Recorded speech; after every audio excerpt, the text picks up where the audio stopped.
תקשיבו, אני רגילה לזה שמגיבים לי מתחילת המלחמה כל מיני כזה פרי פלסטלינה וזה, אבל ביומיים האחרונים הם פשוט מפציצים אותי בתגובות כאלה, ומלא דגלי פלסטין, מלא כאילו, את רוצחת, איך זה מרגיש להיות עם דם על הידיים, וואדה, כאילו מה?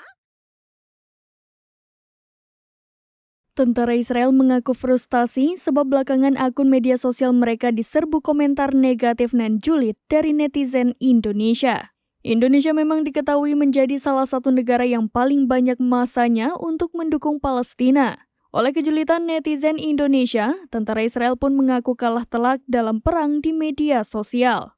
Tak hanya bantuan berupa barang dan uang, masyarakat Indonesia juga memberikan dukungan terhadap Palestina melalui unggahan di media sosial. Mereka beramai-ramai menyerbu akun Instagram tentara Israel dengan beragam komentar pedas. Sebagaimana diketahui selama perang melawan Hamas, tentara Israel menggunakan media sosial untuk propaganda menutupi serangannya di Gaza. Mereka membangun opini dan membagikan keseharian mereka di medan perang. Tak pelak, hal ini memancing reaksi marah dari warganet. Seorang netizen Indonesia di akun X @grandshinov membagikan daftar 50 akun Instagram tentara IDF untuk digeruduk. Bahkan ia juga membagikan beberapa nomor WhatsApp tentara IDF. Alhasil, salah satu akun seorang tentara IDF @YLDerry dihujani hujatan dari warganet Indonesia. Melalui unggahan di Instagram story-nya, Yael mengaku marah dan mentalnya terganggu. Kejadian ini ternyata juga berdampak ke tentara Israel lainnya.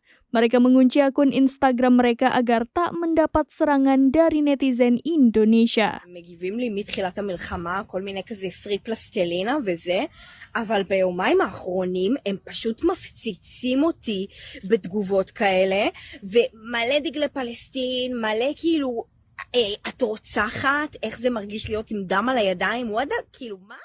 Download Tribun X sekarang, menghadirkan lokal menjadi Indonesia.